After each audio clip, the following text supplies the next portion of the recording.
क्या आप भी कभी माउंट एवरेस्ट पर चढ़ना चाहेंगे? और अगर हाँ, तो आइए आज हम वर्चुअली माउंट एवरेस्ट पर चढ़ाई करेंगे और जानेंगे कि माउंट एवरेस्ट पर चढ़ाई करते समय रास्ते में क्या सब मिलने वाला है। लेकिन माउंट एवरेस्ट पर चढ़ाई करने के बारे में जानने के लिए आपको इसके जियोलॉजी से लेकर नोटोरियस पीक पर चढ़ने की लागत तक का पता लगाना होगा। बेसिकली 1953 में जब इंसान पहली बार माउंट एवरेस्ट की चोटी पर पहुंचा, तब से दुनिया के सबसे ऊंचे पर्वत पर चढ़ने में ड्रामेटिकली चेंजिंग आया है और आज सैकड़ों माउंटेनियर्स यहाँ प्रतिवर्ष माउंटेन पर चढ़ाई करते हैं, जिस कारण यह industrial management source of income बन चुका है और साथ ही यह कमर्शियली गाइड करने के लिए इंफ्रास्ट्रक्चर को भी प्रोवाइड करता है। और ये उन लोगों के लिए है जो डेंजरस क्लाइंबिंग के लिए इस हाई रिस्क और हेवी प्राइस टैग को उठाने के लिए तैयार हैं। Where is the Mount Everest? तो आइए सबसे पहले हम यह जान लेते हैं कि माउंट एवरेस्ट है कहाँ। तो बेसिकली माउंट एवरेस्ट को अलग अलग देशों में कई अलग अलग नाम से जाना जाता है। जैसे कि माउंट एवरेस्ट को नेपाल में सागरमाथा और तिब्बत में चोमोलुंगमा के नाम से जाना जाता है। बेसिकली हिमालय पर्वत श्रृंखला नेपाल और तिब्बत के बीच बॉर्डर के रूप में खड़ा है और जब आप इस माउंट एवरेस्ट के शिखर पर यानी दुनिया के सबसे ऊंचे शीर्ष पर पहुंचेंगे तो इवेलेंस और आइसफॉल यानी हिमस्खलन, हिमपात और अन्य खतरों के कारण ये बहुत ही डेंजरस बन जाता है, क्योंकि ये पर्वत इक्वेटर यानी भूमध्य रेखा से काफी करीब है, जिस कारण यह लगभग 28 डिग्री के अक्षांश पर तांपा और फ्लोरिडा के समान है। Mount Everest has not stopped growing. Earth scientist का अनुमान है कि माउंट एवरेस्ट 50 से 60 मिलियन वर्ष पुराना है, जो कि जियोलॉजिकल स्टैंडर्ड के अकॉर्डिंग ये अभी युवा पर्वत है। जब भारतीय और यूरेशियन टेक्टोनिक प्लेट टकराई, तभी पृथ्वी पर सबसे ऊंचे पर्वत का निर्माण करने वाली चट्टानों को ऊपर की ओर धकेलते हुए ऊपर की ओर बल यानी फोर्स द्वारा पर्वत का निर्माण किया गया था और वही बल आज भी काम कर रही है। और यह बल माउंट एवरेस्ट को एक साल में लगभग 1 इंच का 1/4 भाग ऊपर की ओर धकेलता है। मतलब कि माउंट एवरेस्ट की ऊंचाई आज भी प्रत्येक 4 वर्ष में 1 इंच की दर से बढ़ रही है।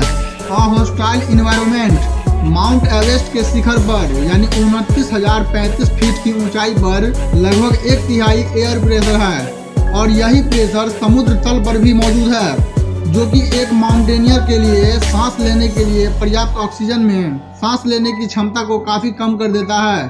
और इसी वजह से वैज्ञानिकों ने यह डिटरमाइंड किया है कि ह्यूमन बॉडी अनिश्चित काल तक 19,000 फीट से ऊपर रहने के लिए कैपेबल नहीं है। और जैसे जैसे माउंटेनियर पहाड़ पर ऊपर की ओर बढ़ते हैं तो उनका ऑक्सीजन लेवल कम होता चला जाता है और फिर उनके शरीर में फुसफुसिया एडिमा, सेरेब्रल एडिमा और ब्लड एम्बोलिज्म सहित कई बीमारियों का खतरा बढ़ जाता है। और साथ ही इतनी ऊंचाई पर फ्रोस्टीबाइट की संभावना भी ड्रामेटिकली रूप से बढ़ जाती है, क्योंकि हार्ट शरीर में चारों ओर ब्लड को पंप करने के लिए अधिक वर्कआउट करता रहता है। और फिर यही कारण है कि माउंट एवरेस्ट पर चढ़ने वाले अधिकांश माउंटेनियर हाई अल्टीट्यूड यानी अत्यधिक ऊंचाई के प्रभावों को कम करने के लिए ऑक्सीजन के टैंक का यूज करते हैं। हालांकि बॉटल्ड ऑक्सीजन यानी ऑक्सीजन टैंक की भी अपनी कुछ कमियां और रिस्क है, क्योंकि पहली बात तो यह बहुत महंगा होता है और साथ ही ले जाने में यह भारी भी होती है और फिर खाली सिलेंडर को अक्सर कूड़े के रूप में छोड़ दिया जाता है। इसके अलावा श्वास यानी गैस केवल सापेक्ष ऑक्सीजन को ही बेस कैंप में हवा के समान स्तर तक बढ़ाता है और फिर अगर शिखर पर दिन समाप्त हो जाता है यानी सूर्य की रोशनी खत्म हो जाती है, तो फिर जितना आपके बॉडी को ऑक्सीजन चाहिए उसके मुकाबले काफी कम ऑक्सीजन मिल पाता है। जैसा कि एवरेस्ट गाइड एड्रियन बॉलिंगर ने जब उनके टीम के साथ 2018 में क्लाइंबिंग कर रहे थे, तब वे अपने श्वास प्रणाली के फेलियर का अनुभव किया था। How many routes to the top of the summit of the Mount Everest? Basically Mount Everest के शिखर तक 17 अलग अलग रास्तों को पॉइंट किया गया है और लगभग हर कोई इनमें से कोई न कोई रूट के माध्यम से क्लाइंबिंग करता है।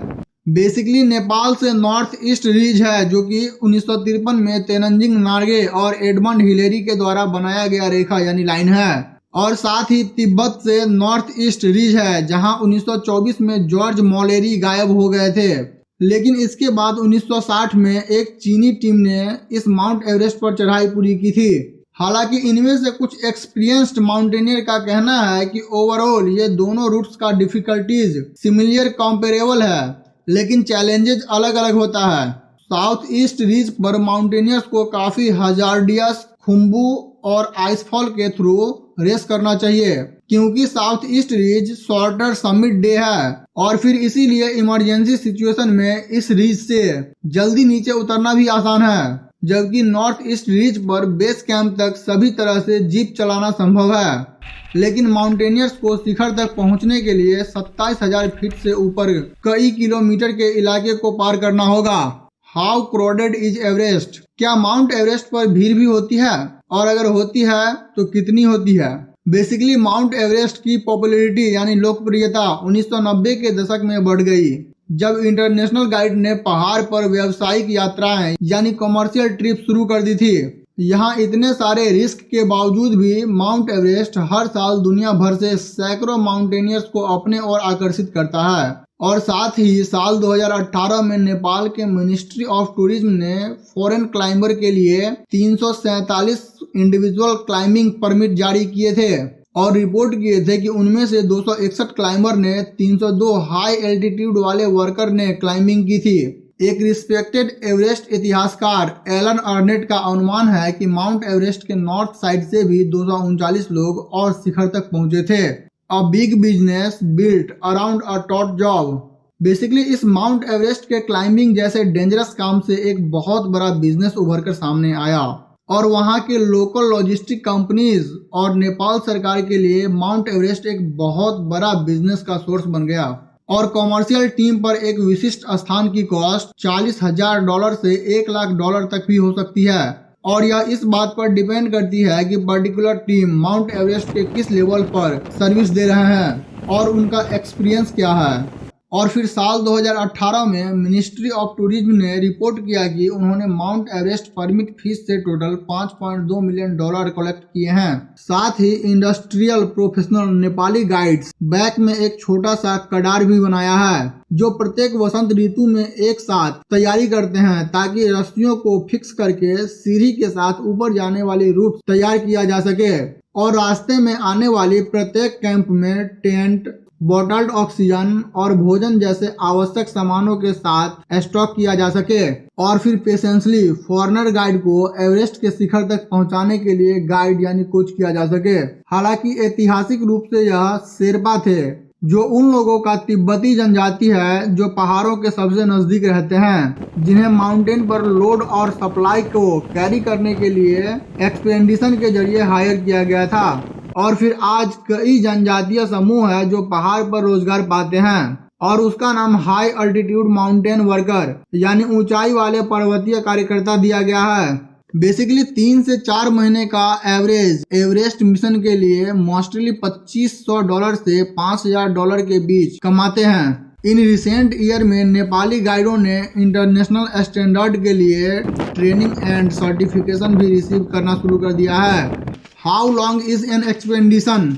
तो अब ये माउंट एवरेस्ट के बॉटम से लेकर शिखर तक का मिशन कब से कब तक चलता है? तो बेसिकली एवरेस्ट की चोटी पर पहुंचने के लिए सबसे अच्छा मौसम आमतौर पर मई का महीना होता है, लेकिन एक सक्सेसफुल क्लाइंबिंग के लिए इसका तैयारी कई महीनों पहले से भी चल रहा होता है। एक्लीमेटाइजेशन शुरू करने के लिए अधिकांश टीमें मार्च के अंत में काठमांडू में एकत्रित हो जाते हैं और जैसे ही वे बेस कैंप की ओर बढ़ते हैं तो उनके बेस कैंप सपोर्ट स्टाफ और हाई अल्टीट्यूड वर्कर पहले से ही पहाड़ पर मौजूद होते हैं, जो कि सामान को पहाड़ पर कैरी करते हैं और शिखर तक के लिए रूट को भी प्रिपेयर करते हैं। और फिर अप्रैल में क्लाइंबर अनुकूलन के लिए माउंटेन पर सक्सेसफुल हायर कैंप का रोटेशन करते हैं और उनमें से नेपाली गाइड की टीम पहले एवरेस्ट के शिखर पर पहुंचती है और फिर मई महीने के सेकेंड वीक तक टीमों को बेस कैंप से शिखर तक जाने वाली कई मील फिक्स्ड रस्सियों का एक एस्टेब्लिश्ड ट्रायल भी करना जरूरी होता है, जिसमें रास्ते में आने वाली कई वेल स्टॉक्ड कैंप्स भी मार्क्ड होती है।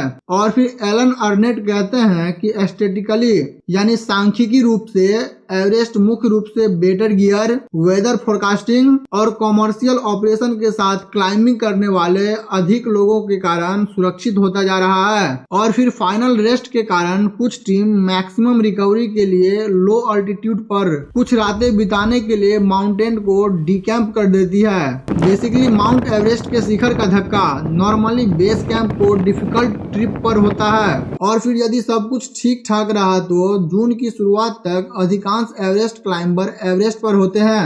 अगर हम बात करें कि एवरेस्ट पर चढ़ना कितना खतरनाक है, तो साल 2018 के अंत तक हिमालय डेटाबेस रिपोर्ट करता है कि एवरेस्ट पर चढ़ने में 295 लोगों की मौत हो गई है, जबकि 5294 लोगों के द्वारा 5159 बार सफलतापूर्वक माउंट एवरेस्ट के शिखर तक की क्लाइंबिंग पूरी की जा चुकी है। और फिर माउंट एवरेस्ट पर चढ़ने वाले माउंटेनियर्स में से 1.2% डेथ रेट है। इसका मतलब यह है कि यदि 100 लोगों ने माउंट एवरेस्ट पर चढ़ने की कोशिश कर रही है तो उसमें से 1 लोगों की मौत हो जाती है। और फिर वहीं 1000 लोगों में से 12 लोगों की मौत हो जाती है। और ये मौत ज्यादातर माउंट एवरेस्ट के शिखर से कुछ मीटर नीचे ही होती है। लेकिन एलन अर्नेट कहते हैं कि एस्थेटिकली मतलब सांख्यिकी रूप से एवरेस्ट बेहतर गियर, वेदर फोरकास्टिंग और कॉमर्शियल ऑपरेशन के साथ चढ़ाई करने वाले लोगों के कारण एवरेस्ट पर क्लाइंबिंग करना ज्यादा सुरक्षित होता जा रहा है। और साथ ही 1923 से लेकर 1999 तक टोटल 1169 लोगों ने माउंट एवरेस्ट के शिखर तक पहुंचा है, जबकि उनमें से 14.5% यानी 170 लोग मारे भी गए हैं। लेकिन वहीं अगर साल 2000 से लेकर 2018 की बात करें तो टोटल 7990 लोगों ने माउंट एवरेस्ट के शिखर तक पहुंचा है और उनमें से केवल 123 लोगों की ही मौत हुई थी, जो कि 1.5% टोटल डेथ रेट है। जो ये डेटा साफ साफ बता रही है कि 20 साल पहले की तुलना में माउंट एवरेस्ट पर क्लाइंबिंग करना कितना सेफ होता जा रहा है। What is the summit like? तो अब हम फाइनली माउंट एवरेस्ट के शिखर तक पहुंच ही गए हैं। तो आइए अब हम देख लेते हैं कि माउंट एवरेस्ट का शिखर कैसा दिखता है। तो माउंट एवरेस्ट का एक्चुअल शिखर एक डाइनिंग टेबल के आकार का बर्फ से बना हुआ एक गुंबद है, जो कि ज्यादा से ज्यादा 5 से 6 माउंटेनियर शिखर पर खड़ा होकर माउंट एवरेस्ट के सबसे ऊंचे चोटी और फिर इस दुनिया के भी सबसे ऊंचे शिखर पर से इस दुनिया का व्यू का आनंद ले सकते हैं। इसके अलावा माउंटेन क्लाइंबिंग का लास्ट न्यू रूट 2004 में 40 रशियन की एक टीम द्वारा पूरा किया गया था, जबकि माउंट एवरेस्ट के 3 मेजर फेसेस एंड रिज में से प्रत्येक पर चढ़ाई की जा चुकी है। लेकिन फ्यूचर के क्लाइंबर्स के लिए इस नए रूट से और भी कई ज्यादा पेचीदा चुनौती सामने आ सकता है। तो आशा है कि आपको यह माउंट एवरेस्ट का डिटेल एक्सप्लेनेशन पसंद आया होगा। लेकिन क्या आपने कभी सोचा है कि ये भूकंप क्यों आती है और फिर समंदर में सुनामी क्यों आती है? और अगर नहीं तो जानने के लिए देखते रहें MKS डिस्कवरी।